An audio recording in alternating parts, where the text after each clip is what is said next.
बाद डीसीपी चित्रोले भाई भाई टाटा हो गए। अरे बड़ी अजीब गजब की किस्मत है उनकी, हर बार बच निकलते हैं। मैंने तो सबूत भी ढूंढ लिया था उनके खिलाफ, लाश पर से वो बाल।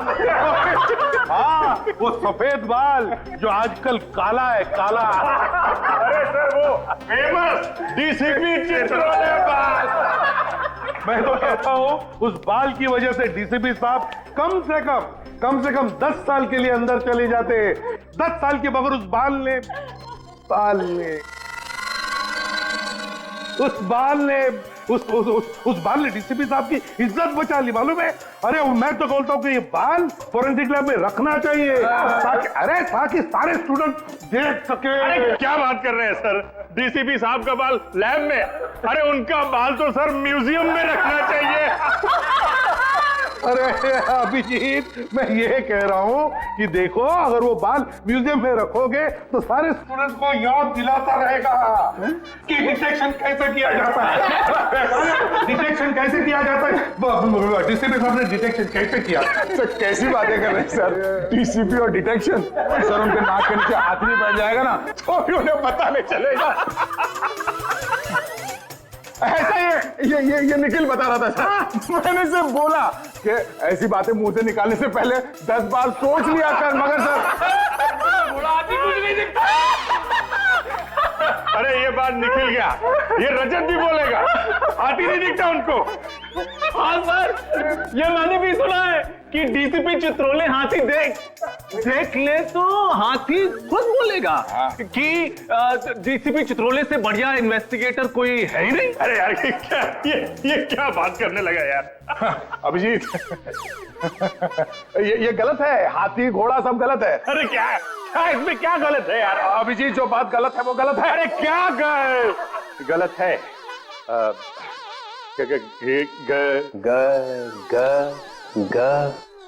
ग से गधा। ग से गलत है सर। मुझे हाथी घोड़ा दिखाई नहीं पड़ता है। सर मैं तो आपकी टीम में हूँ सर। क्या? नहीं सर, आपकी टीम में हूँ। धोबी का कुत्ता, ना घर का ना घाट का। नहीं सर, वो तो हमने तो आपको बचाने के लिए एड़ी चोटी का जोर लगा दिया सर, दिन रात डिटेक्शन किया, वो सुराग ढूंढ के निकाला सर। वो बाल नहीं सर, वो निकाला सर, वो हाथी।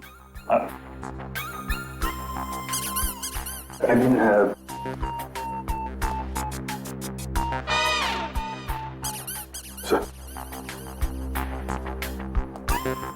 मेरा बाल म्यूजियम में जाएगा।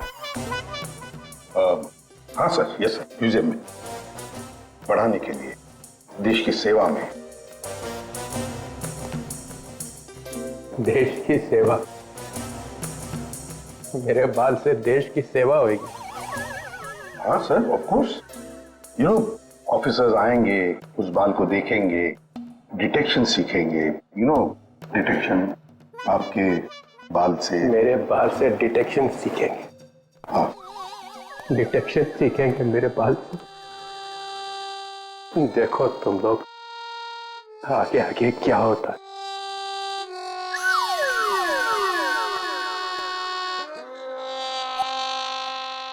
जाते जाते भी टेंशन दे गया है।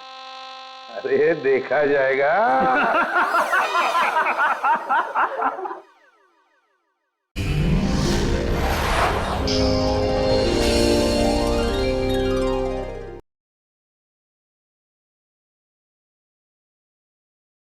पता चल गया कि राजा यानी रोहित का खून किसने किया। किसने? डीसीपी साहब ने।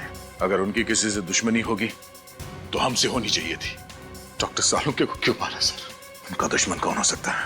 दुश्मन कोई घर का ही है दया। घर के भेदी ने ही लंका ढाई है दया, और ये घर का भेदी है डीसीपी चित्रोले। जनार्दन डीसीपी साहब से मिला, डीसीपी साहब के सामने गिड़गिड़ाया और अब डीसीपी साहब की हथेली पर उसने अपनी हथेली रखी। ये हथेली उठाई और ये छाप। कुछ लिखा था क्या जनार्दन के हाथ पर? सर मैं डीसीपी साहब से बात करता हूँ। और हम जनार्दन को ढूंढते हैं। क्या लगता है केडी, डीसीपी चित्रोले ने ये खून किए हैं। अभिजीत, मैं तो अदालत में यही प्रमाणित करने का प्रयास कर रहा था कि वो हत्यारे नहीं है, ये हत्याएं उन्होंने नहीं की, कि अचानक उन्होंने अपराध अपने सर ले लिया। बड़े विचित्र पुलिस ऑफिसर है, पूरा केस घुमा कर रख दिया। अच्छे अच्छों को घुमा देता है ये डीसीपी। अगर तुम इस आदमी को अच्छी तरीके से जानते होते तो इसका केस लड़ना तो दूर, इसे अपने पास खड़ा भी नहीं करते। इतना काइया आदमी है ये कि कब क्या कर बैठेगा कुछ पता नहीं चलता। ये जो अदालत में पलटी मारी है ना, अपना गुनाह कबूल कर लिया है, ये बिना बात के नहीं किया है। इसके पीछे कोई ना कोई चाल है केडी, कोई ना कोई चाल है। मतलब जब तक जनार्दन गवाही देने नहीं आया था तब तक तो सब कुछ ठीक चल रहा था। ये सब जो हुआ है जनार्दन की गवाही के बाद ही हुआ है। हाँ, जनार्दन जब डीसीपी साहब के पास जाके रोया उसके बाद ही कुछ हुआ है। करेक्ट। जनार्दन ने डीसीपी के हाथ पे कोई संदेश लिखा था, जिसे पढ़ने के बाद वो घबरा गए और उसके बाद ही उन्होंने अपना बयान बदल दिया था। तुम बिल्कुल ठीक कह रहे हो अभिजीत, वो संदेश ही इस चक्रव्यूह की जड़ है। और वो संदेश क्या था वो सिर्फ जनार्दन बता सकता था, मगर वो तो मर गया। सारा सीक्रेट अपने साथ ले गया, मगर जनार्दन के हाथ से शायद तारिका को कुछ पता चल सकता है, पर तब तक हमें कोई और रास्ता निकालना होगा। अब एक ही रास्ता बचा है। समय बहुत कम है और अदालत अपना निर्णय सुनाए उससे पहले जनार्दन के हत्यारे को ढूंढना होगा। जाएगा कहां वो, उसे तो हम ढूंढ निकालेंगे। बस समय बहुत कम है केडी, समय कम है। अभिजीत, सीआईडी के लिए कोई काम मुश्किल नहीं। हाँ तारिका। सर, जितनी कोशिश करती हूँ काम में मन लगाने की, उतनी ज्यादा सालों के सर की याद आती है। देखो तारिका, मैं तुम्हारा दुख समझ सकता हूँ। वैसे सालुंकी मेरा भी सबसे करीब दोस्त था। उसके जाने का दुख तो मुझे भी है। इसका मतलब ये नहीं कि मैं अपनी ड्यूटी नहीं करता। ड्यूटी तो करनी चाहिए, है ना। वैसे बहुत बुरी तरह से मारा है जनार्दन को। बड़ी खौफनाक मौत हुई है इसकी। हाँ सर, इसकी बॉडी पर मल्टीपल फ्रैक्चर्स हुए हैं। इसके सीने की रिब गेज, कंधे की हड्डी सब टूट चुकी है। इसका चेहरा भी बुरी तरह से कुचला गया है। सर, मुझे लगता है इसे मारने के लिए इसके ऊपर ट्रक या बस चलाई गई होगी। ट्रक या बस से कुचल दिया है।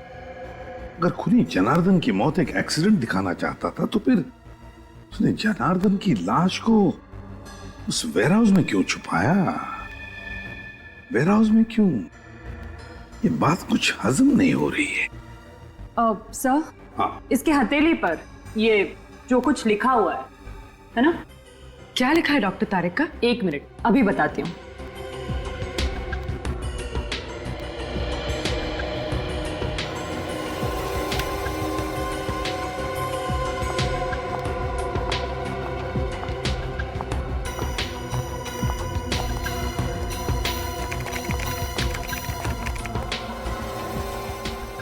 अपराधी बनोगे या खूनी, जुर्म मान लो वरना शहर में 4 बॉम्ब फटेंगे। अपराधी बनोगे या खूनी, जुर्म मान लो वरना शहर में 4 बॉम्ब फटेंगे। जुर्म मान लो वरना शहर में 4 बॉम्ब फटेंगे। माय गॉड, तो ये बात है। इसीलिए डीसीपी चित्रोले ने जुर्म कबूल कर लिया, इसी धमकी की वजह से। लेकिन सर, अब हम 4 बम तक पहुंचेंगे कैसे? निखिल, जनार्दन की लाश खूनी ने उस वेयरहाउस में छुपा दी। उसी वेयरहाउस में क्यों? कोई ना कोई तो वजह होगी जनार्दन की लाश को उस वेयरहाउस में छुपाने की।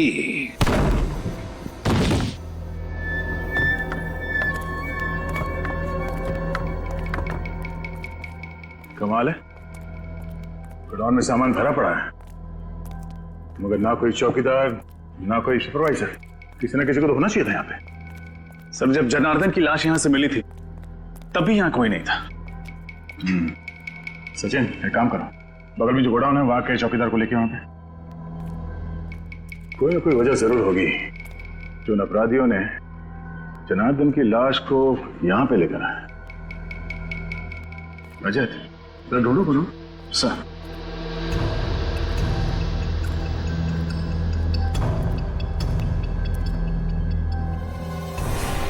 सर।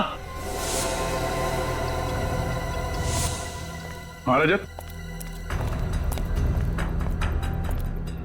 सर ये देखिए, सर जरूर यहां पर कुछ डब्बे रखे हुए थे जो हाल ही में यहां से शिफ्ट किए गए। क्या होगा उन डिब्बों में? तो चेक करो।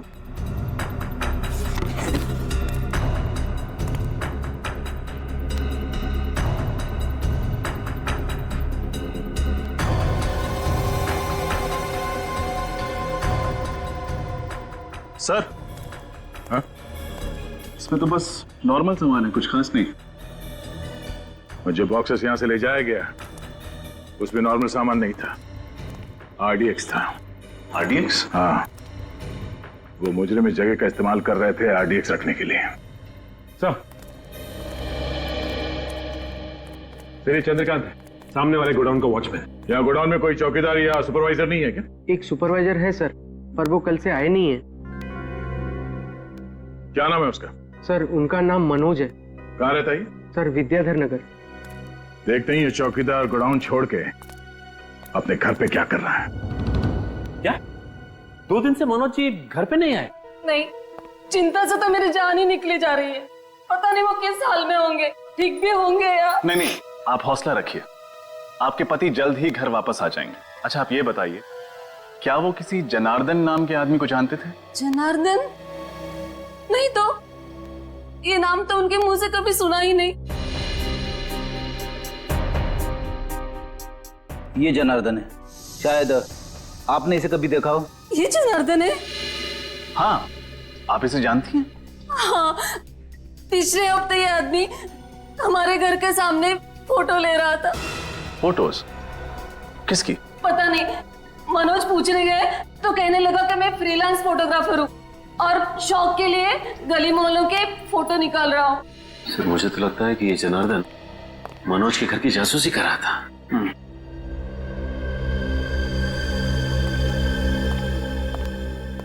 ये आदमी कौन है? यही तो मेरे पति है, मनोज। ये मनोज है? हाँ, लेकिन आप ऐसा क्यों पूछ रहे हैं? आपने इन्हें कहीं देखा है क्या? शायद। इनकी कोई मेडिकल रिपोर्ट्स हैं आपके पास? जी, अभी लाती हूँ।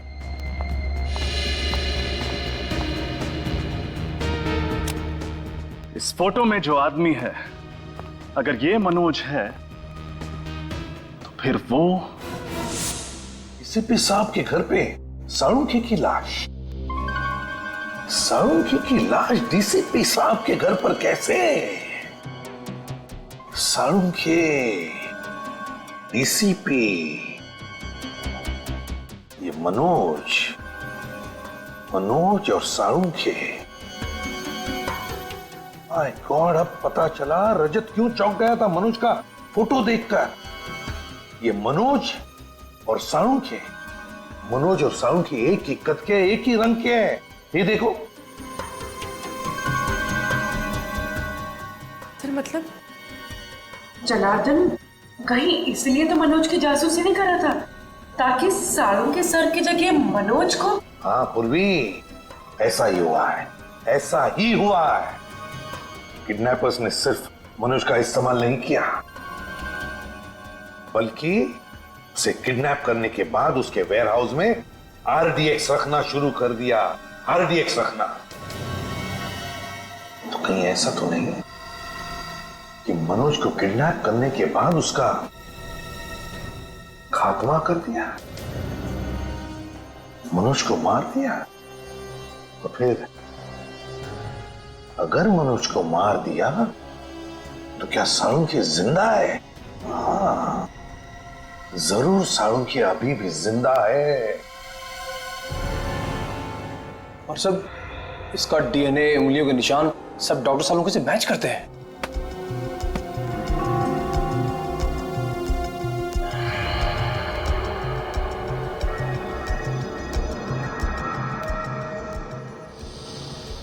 अपेंडिक्स ऑपरेशन का निशान? सर? सर सालुंके के सर ने तो कभी भी अपेंडिक्स का ऑपरेशन करवाया ही नहीं था। हाँ तो इसका हुआ है मनोज का, वो भी 1 महीने पहले। ये देखिए रिपोर्ट्स में साफ लिखा है। और तुम्हें इसके शरीर पर अपेंडिक्स के ऑपरेशन का निशान मिला है ना? हाँ सर, बिल्कुल क्लियरली। ये देखिए सर, इसका मतलब सालुंके सर जिंदा है। वाह। अगर सालुंके जिंदा है तो फिर उसे जल्दी से जल्दी ढूंढना चाहिए। लेकिन एक सवाल खड़ा होता है कि अगर ये मनोज है तो फिर इसकी उंगलियों के निशान सालुंके की उंगलियों के निशान के साथ मैच कैसे होते हैं? ये तो मेरी भी समझ में नहीं आ रहा है सर। तरीका एक बात बताओ, पिछले कुछ दिनों में तुम दोनों के अलावा, मेरा मतलब है तुम और सालुंके के अलावा, लैब में और भी कोई आया था? याद करो। हाँ सर, रोहन, वो lab attendant. I am sure उसी ने सालुंके सर की डिटेल्स के साथ छेड़छाड़ की होगी। Rohan lab attendant? तो फिर इस रोहन को उठाओ और सालुंके कहां है ये डीसीपी चित्रोले के घर से पता चलेगा।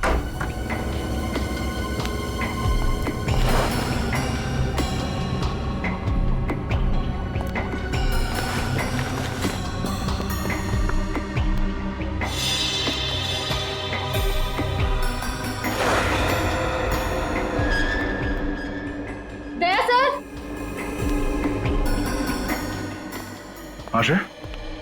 सर खिड़की का कांच टूटा हुआ है, मुजरिम यहीं से अंदर आया होगा।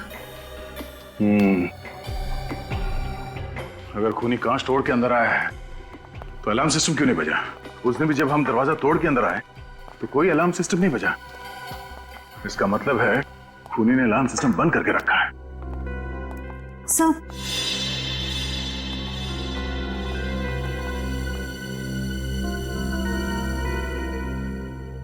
अलार्म बंद है। लेकिन सर जब मुजरिम ने खिड़की तोड़ी तब तो अलार्म बजा होगा ना? तो क्या उसने अंदर आकर ये अलार्म बंद किया? एक बार अलार्म सिस्टम बज जाए तो उसे बंद करने के लिए इसमें पासवर्ड डालना पड़ता है। लेकिन सर ये पासवर्ड तो सिर्फ डीसीपी सर जानते होंगे, तो फिर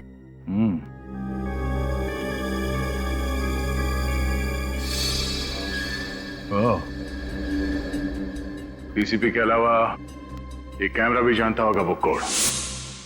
इस कैमरे के जरिए खूनी को वो पासवर्ड के बारे में पता चल गया जब डीसीपी साहब ने वो पासवर्ड इस अलार्म में डाला। लेकिन सर इस कैमरा की फुटेज उस मुजरिम तक कैसे पहुंची होगी? सर हो सकता है उस मुजरिम ने यहाँ कहीं आसपास ट्रांसमीटर छुपा रखा हो। हाँ, ट्रांसमीटर होना चाहिए आसपास। तो खिड़कियों के आसपास देखो। Yes sir.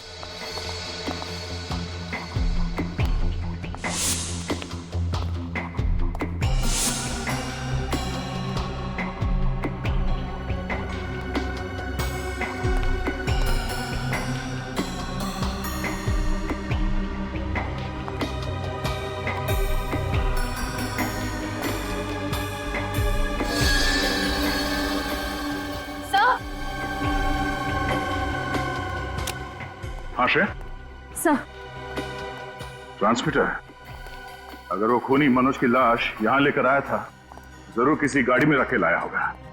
लेकिन सर पड़ोसी कह रहे थे कि उन्होंने किसी अनजान गाड़ी को घर के बाहर नहीं देखा। अच्छा,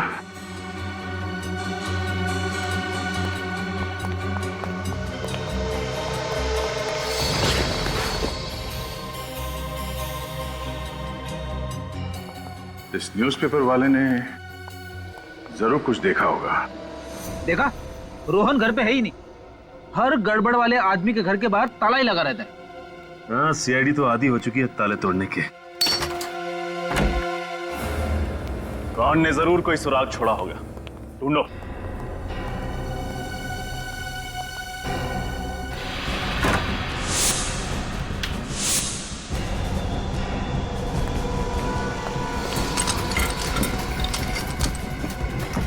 सचिन, फ्रेडे!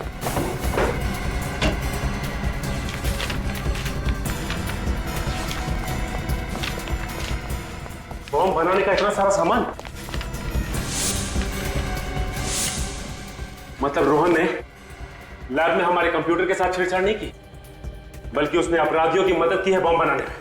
हाँ, और ये बॉम्ब बहुत ताकतवर है। ये देखो, आरडीएक्स का इस्तेमाल किया गया है इन्हें बनाने में। मुझे तो बड़ी घबराहट हो रही है।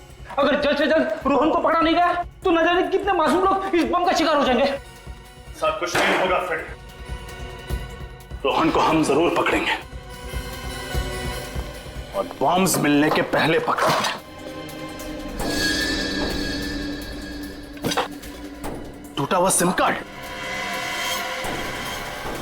जरूर रोहन ने नया सिम कार्ड खरीदा होगा।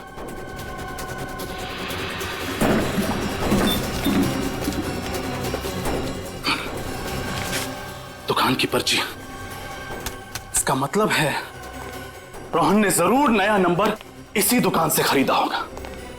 Vikram mobile and communications, bungalow number 32 Kailash road civil lines. वहाँ अखबार आप ही डालते हो ना? जी हाँ सर, वो तो डीसीपी चित्रोले साहब का घर है ना? हाँ हाँ, चित्रोले साहब का घर है। घर के बाहर उनकी गाड़ी खड़ी थी क्या? सिल्वर रंग की वो लेस्कोटना गाड़ी? हाँ वही कार। नहीं साहब, उनकी गाड़ी वहां नहीं खड़ी थी और घर पर ताला लगा हुआ था, इसलिए मैं पेपर बाहर डाल के चला गया था। अच्छा, किसी और की गाड़ी खड़ी थी उनके घर के बाहर? हाँ साहब, घर के बाहर 2 गाड़ियां खड़ी थी।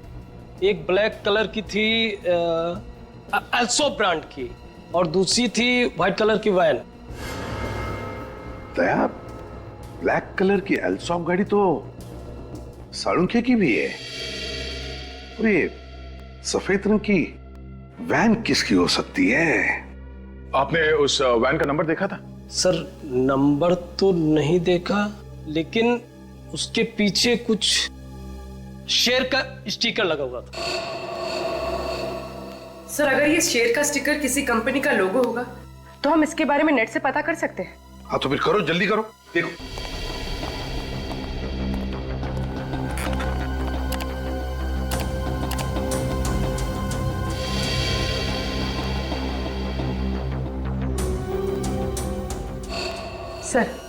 सर ये है सारे लोगो। आओ दिखाओ जरा, कौन सा स्टिकर था? देखो ये सारे लोगोज है। ये वाला सर। Diwan fashion house. पूर्वी, काम करो, इस दीवान फैशन हाउस में फोन करके पूछो कि उनके पास कोई सफेद रंग की डिलीवरी वैन है क्या जिसके ऊपर ये ऐसा स्टिकर है। आप जा सकते हैं। Thank you. दया, ये दीवान फैशन हाउस की गाड़ी का, ऐसी गाड़ी उनके पास क्या कर रही थी? सर, हाँ सर, उस रोहन का नया मोबाइल नंबर पता चल गया। गुड। कहां पर ट्रेस हुआ? सर उसका फोन मालवीय नगर में ट्रेस हुआ है सर। सर जीपीएस के हिसाब से रोहन का फोन एक जगह पे रुका नहीं है, बल्कि एक जगह से दूसरे जगह पे मूव कर रहा है सर। मालवीय नगर। हेलो दीवान फैशन हाउस, हाँ मैं सीआईडी से इंस्पेक्टर पूर्वी बोल रही हूँ। आपके पास कोई सफेद कलर की डिलीवरी वैन है?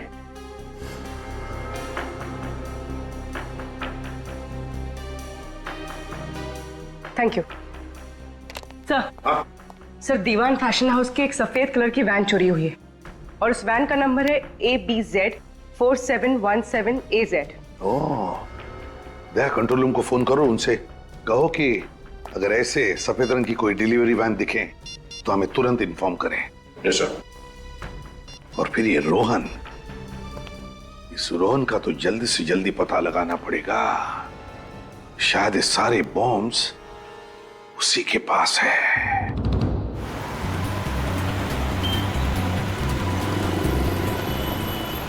रोहन का मोबाइल प्रिंस रोड की तरफ मुड़ गया। ओह नो, कहीं ये सेलू बाजार तो नहीं जा रहा? सर वो इलाका तो काफी भीड़ भाड़ वाला है, अगर वहां पे बॉम्ब फट गया तो तबाही मच जाएगी। ऐसा कुछ नहीं होगा सचिन, इसके गंदे इरादे को कामयाब होने नहीं देंगे। सीआईडी से रोक लेगी। एक काम करते हैं, आगे से राइट लेते हैं, शैतान चौकी से शॉर्टकट है सीधे सेंट्रल बाजार जाने के लिए। सचिन, बॉम्ब स्क्वाड को फोन करो और उन्हें फौरन सेंट्रल बाजार पहुंचने के लिए बोलो। Bomb squad?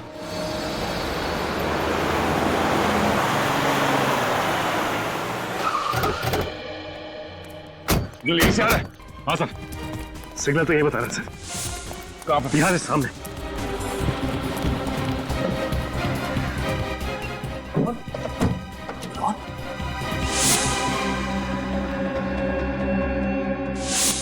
ये जिंदा है, एम्बुलेंस बुलाओ। सचिन जल्दी।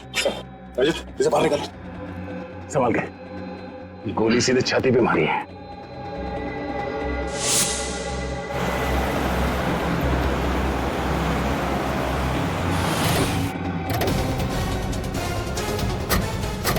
देखो यहाँ पर गाड़ियां हैं, हो सकता है दीवान फैशन हाउस की गाड़ी इसी में हो।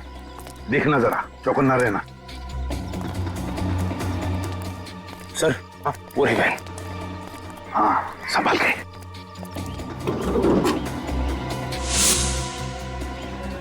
गाड़ी को अंदर से अच्छी तरह से चेक करो, देखो कोई ना कोई सुराग जरूर मिलेगा।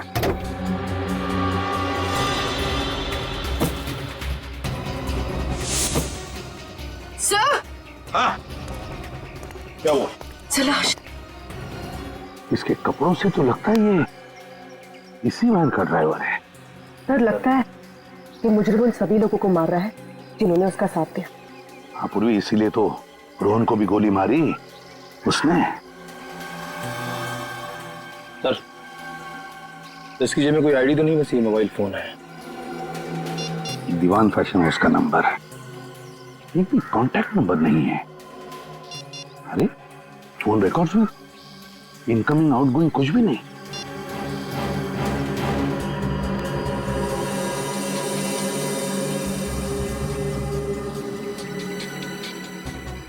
यार ये तो सारुंगी का पेन है।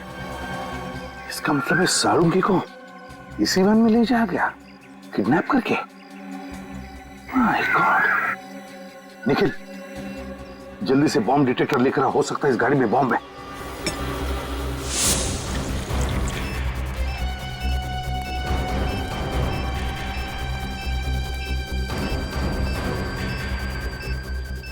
गाड़ी के नीचे भी नहीं, गाड़ी के अंदर भी नहीं है, तो फिर कहां है? सिग्नल तो आ रहा है, सिग्नल बढ़ते जा रहा है। इनके आसपास से आवाज आ रही।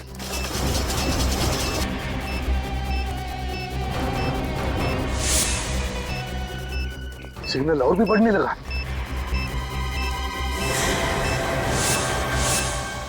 ये बैग निकल घोड़े से।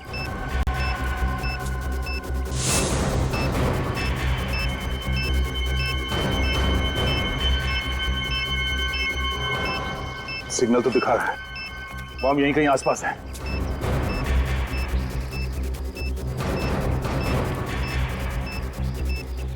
बॉम्ब इसी बैग में है।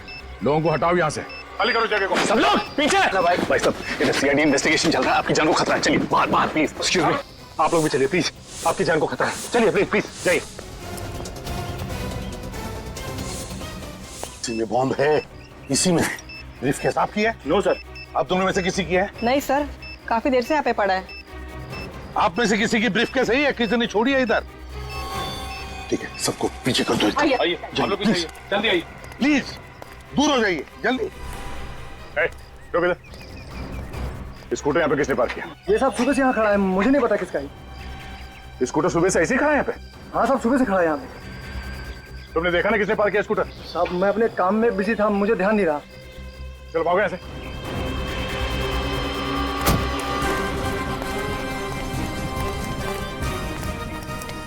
विकी सर, बॉम्ब से करेक्ट सर। विकी बहुत क्रिटिकल सिचुएशन है, हमारे पास टाइम बहुत कम है। इस बैग में बॉम्ब है, जल्दी से डिफ्यूज करो उसे। लेकिन सर इस ब्रीफकेस के कोड तो लॉक है। नंबर लॉक खोल कर देखते हैं, खुलता है क्या?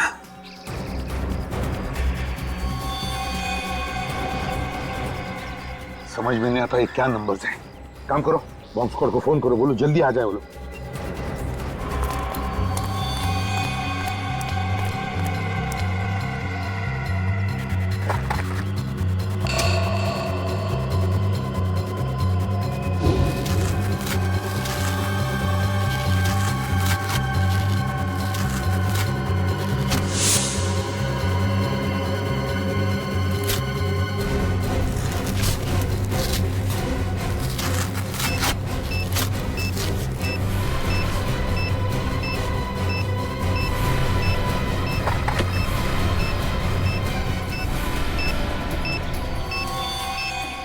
का फोन तो मैंने बॉम्ब स्क्वाड वाले से बात की, वो कह रहे कि आधा घंटा और लगेगा होने में।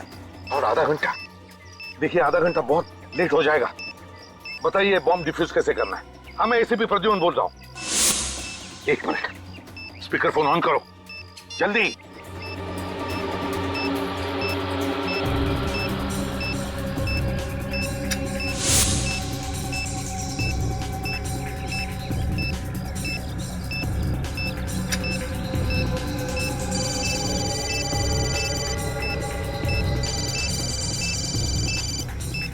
सर ये तो रोहन का फोन बज रहा है।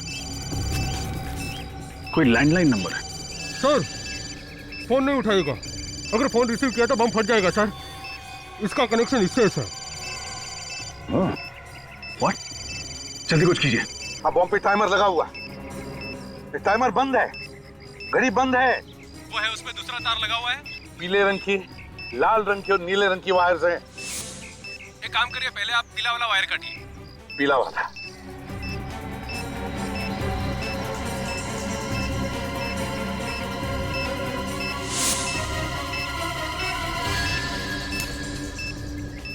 देखिए पीली वायर कट चुकी है।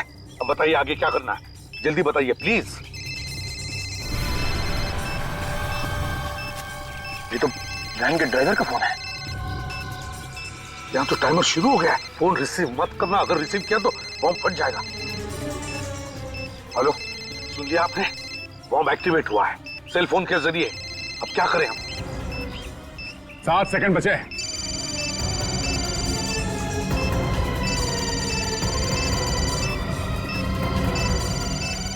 जल्दी करो विकी, सिर्फ 3 सेकंड बचा है विकी, जल्दी करो।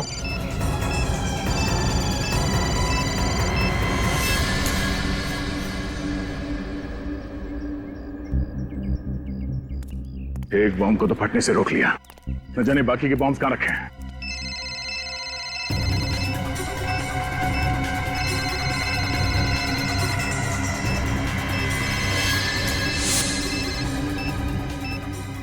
हेलो, लाल वाला काट दिया। अब देखो सिर्फ 30 सेकंड बचे, जल्दी बताइए क्या करना है।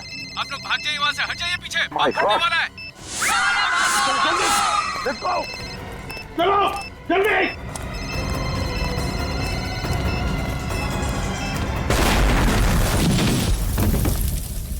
रोहन का होश में आना हमारे लिए बहुत जरूरी है। वही बता सकता है वो बाकी 2 बॉम्ब्स कहां पर फिट किए गए हैं। सर उस लैंडलाइन नंबर का पता चल गया जिससे उन बॉम्ब्स का टाइमर चालू किया गया था।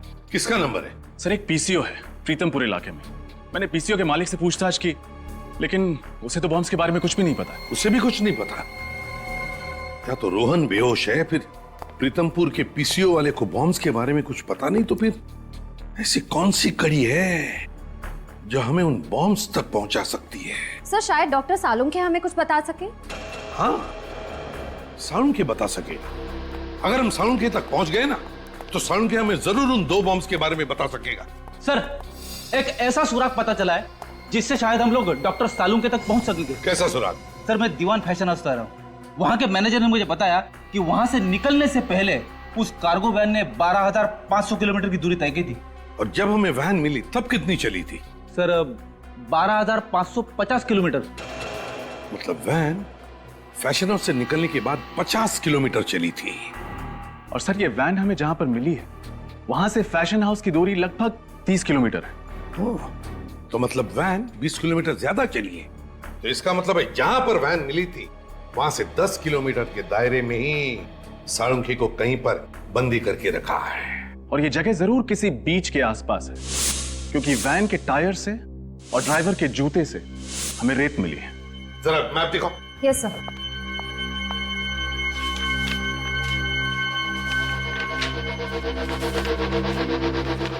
दीवान फैशन हाउस कहां पर है?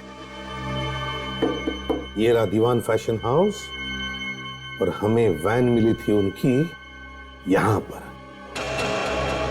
अब यहां से 10 किलोमीटर के दायरे में बीच है ये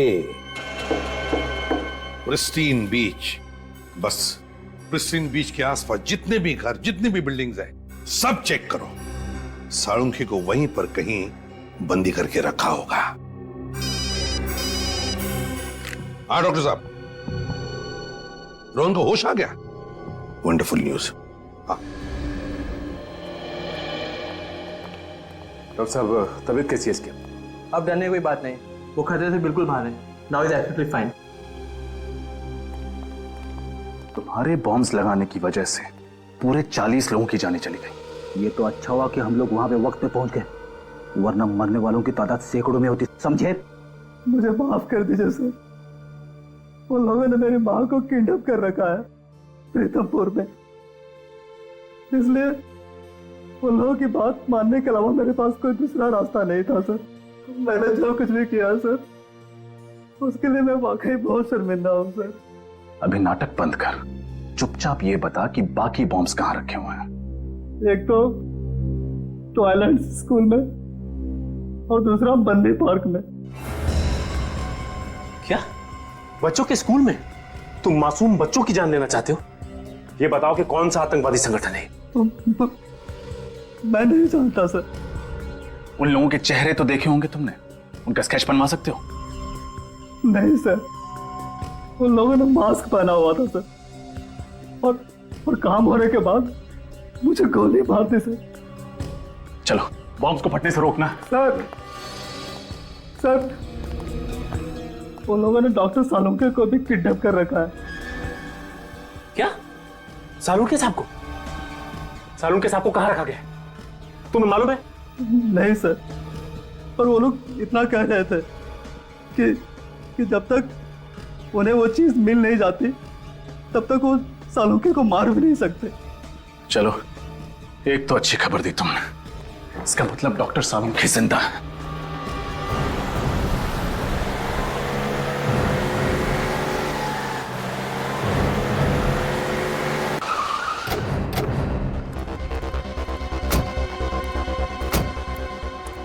सचिन, फ्रेडी, पूरा एरिया छान मारो। तुम? हाँ साहब। एक बात बताओ, किसी अनजान आदमी को तुमने स्कूल के आसपास कहीं देखा? नहीं साहब।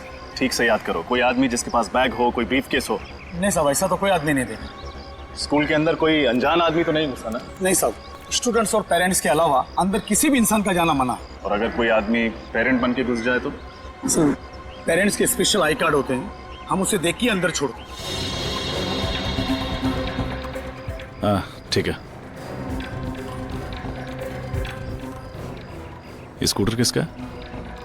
नहीं पता साहब। पागल हो क्या? पूछ रहा हूं मैं इतनी देर से।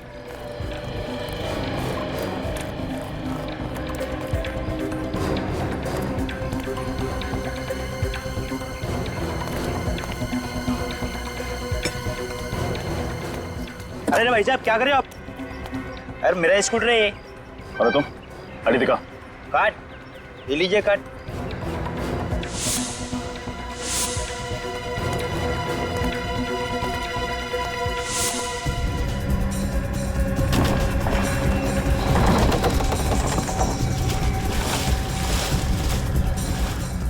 चल।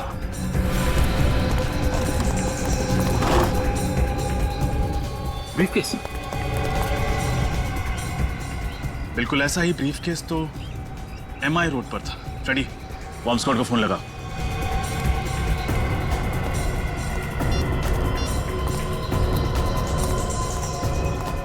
Hello, bomb squad. हाँ सर, बॉम्ब डिफ्यूज हो गया सर। Thank God. हाँ सर, हम लोग पार्क पे पहुंच गए सर। Okay sir. Sachin, Rajat, park खाली करो जल्दी, बॉम्ब ढूंढो। चलिए आप लोग यहाँ से बाहर जाइए, पार्क से बाहर जाइए जल्दी। बाकी आप लोग भी प्लीज। सीआईडी इन्वेस्टिगेशन चल रही है, प्लीज जगह खाली कीजिए।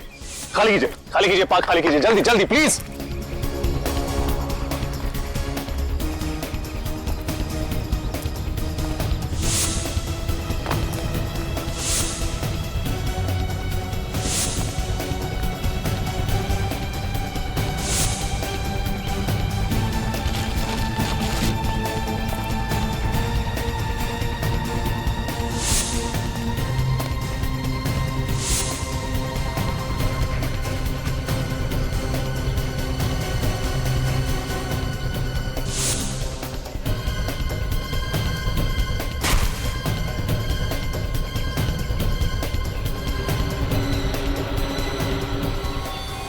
सचिन, रजत,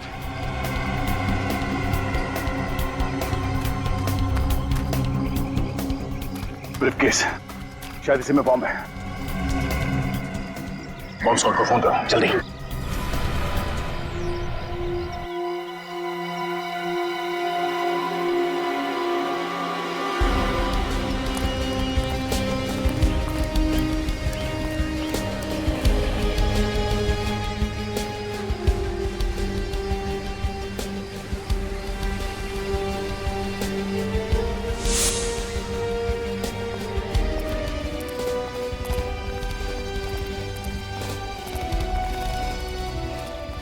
ये आखिरी बंगलो बचा हुआ है।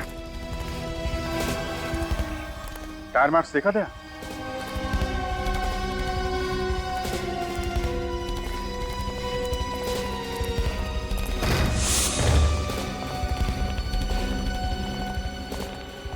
दाईं तरफ देखो।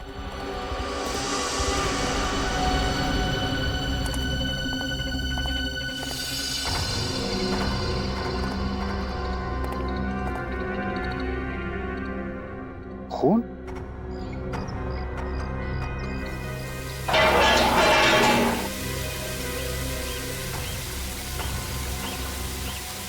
साड़ू के सर? सर! सर!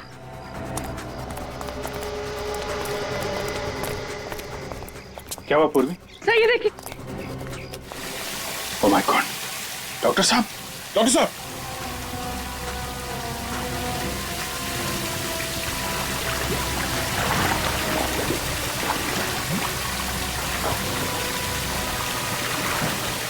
जल्दी से सीढ़ी का इंतजाम करो। पानी बंद करो।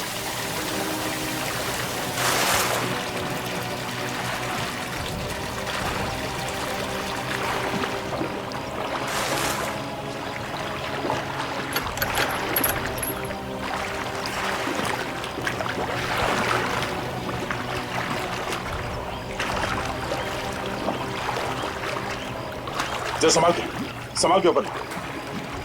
हाँ, ओके।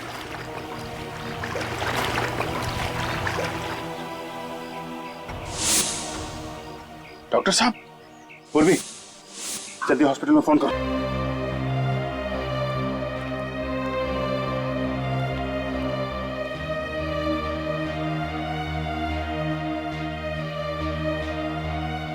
सांख्य,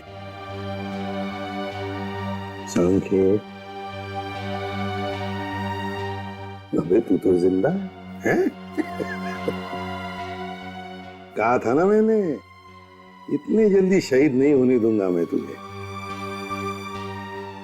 बचा लिया, समझे? बचा लिया। अबे हंसता क्या है? बोल सकता है क्या? चल कोई बात नहीं, लिख के बता क्या क्या जानता है उस मुजरिम के बारे में।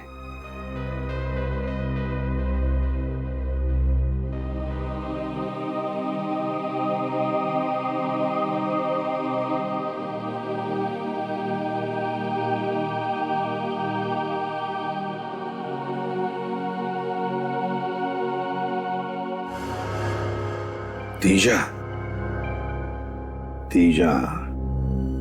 डीसीपी सर का पुराना दुश्मन। रजत, इस तीजा की कुंडली निकालो। सर, ये देखिए, आज से 10 साल पहले डीसीपी साहब ने इस तेजा को जेल की चक्की पिसवाई थी। पूरे गैंग का सर्वनाश कर दिया था। और अब जेल से छूटने के बाद इसने अपने काले कारनामे फिर से शुरू कर दिए। नई गैंग भी बना दी इसने। इतना ही नहीं सर, डीसीपी साहब से बदला लेने के लिए उसने इतनी बड़ी साजिश रची। हाँ सर, और सालुंके साहब की भी क्या हालत कर दी इस तेजा ने। एक एक गुनाह की कीमत चुकानी पड़ेगी इस तेजा को, एक एक गुनाह की। सालुंके बता रहा था ना कि जहां पर उसे बंद करके रखा था वहां पर उसने इंडस्ट्रियल सायरन की आवाज सुनी थी। हाँ सर, उन्होंने ये भी बताया था कि डीसीपी साहब के घर से वहां तक पहुंचने में तकरीबन आधा घंटा लगता है। एक मिनट, डीसीपी साहब के घर से आधे घंटे की दूरी पर तो सिर्फ एक ही इंडस्ट्रियल एरिया है, Narayani industrial area. Narayani industrial area? तो फिर इस तेजा के गुनाहों का महल इस नारायणी इंडस्ट्रियल एरिया में ही है।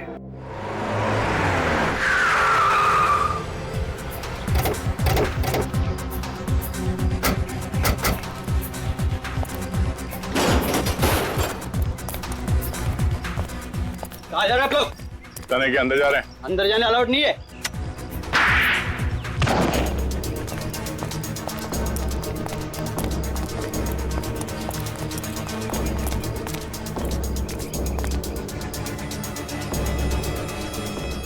संभाल के, पता नहीं कितने लोग हैं अंदर।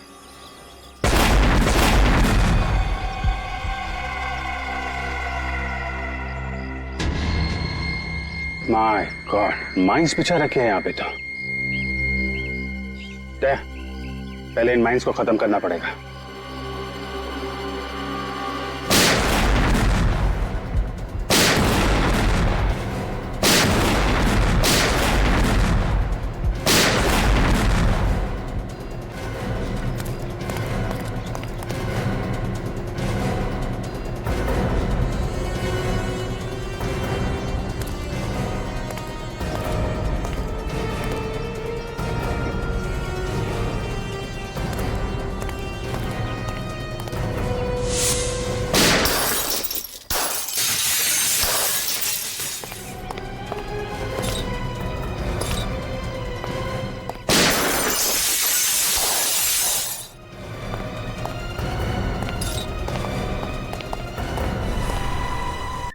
शेर की गुफा में तुम्हारा स्वागत है। डीसीपी की दुर्दशा देख करके इतना गहरा सदमा लगा कि सबके सब मौत के मुंह में चले आए। दुर्दशा तो तुम्हारी होगी तेजा, बहुत नाच नाच लिए तुम। अब पर्दा गिराने का टाइम आ गया है। अच्छा, सबकी घर नीचे, जल्दी नीचे रखो, नीचे रखो वरना खोपड़ी उड़ा दूंगा इसकी। नीचे देख तेजा, अभिजीत को कुछ नहीं होना चाहिए, वरना तेरी जिंदगी को मैं एक भयानक सपना बना दूंगा। गन नीचे रखो, जल्दी। अभिजीत को कुछ नहीं होना चाहिए। बहुत याराना लगता है। अभिजीत, दया दया अभिजीत हैं? तुम्हारी दोस्ती के काफी किस्से सुने हैं तेजा ने, मगर आज दोस्त को अलविदा कहने का वक्त आ गया, क्योंकि अभिजीत तो अब गया। अभिजीत को छोड़ दे, वरना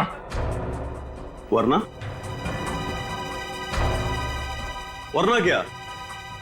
तेरे इस अभिजीत को ऐसी जगह गाड़ूंगा कि जिंदगी भर ढूंढता रह जाएगा, फिर भी उसका कंकाल नहीं मिलेगा। तेरा वो डीसीपी जेल में सड़ेगा और तुम दोनों शमशान में।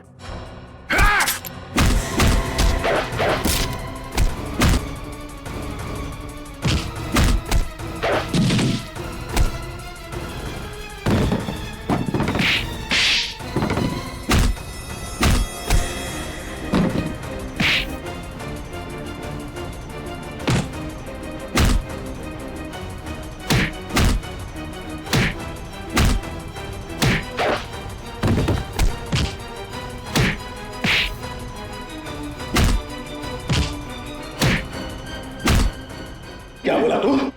अभिजीत का कंकाल बनाएगा तू? हलवा है क्या? छोड़ दो मुझे, जाने दे। पहले दर्शन तो कर ले अदालत का। 6 साल पहले मुझे सालुंके की गवाही और डीसीपी चित्रोले की सलाह पर मुझे इस शहर से तड़ीपार कर दिया गया था, अपने परिवार से दूर, अपने धंधे से दूर। इन 6 सालों में मैंने 6 जन्म का नर्क भोगा है जज साहब।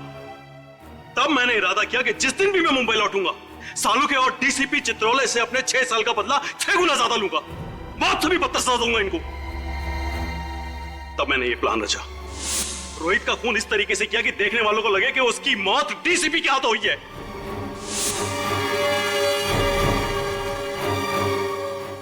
और फिर जब सालू के डीसीपी के घर पर पहुंचा तो उसके निकलते मैंने उसे भी अगवा कर दिया।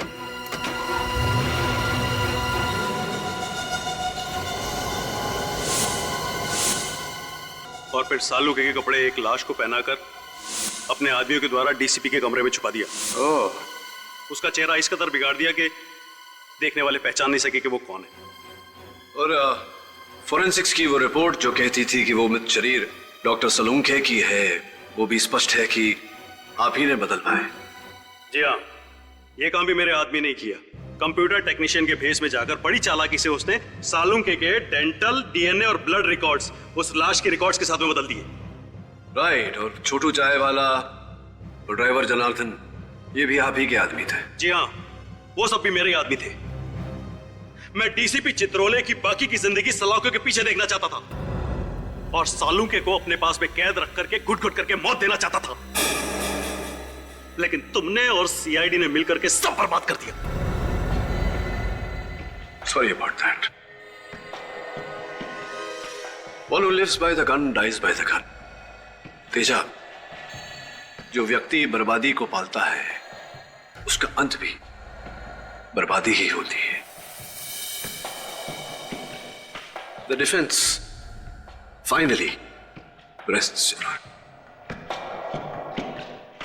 यह अदालत मुजरिम तेजा को अंडर कवर ऑफिसर रोहित और ड्राइवर जनार्दन के कत्ल के जुर्म में दोषी पाते हुए दफा 302 के तहत उम्र कैद की सजा सुनाती है और डीसीपी चित्रोले को इस केस से बाइज्जत बरी करती है। The case is closed.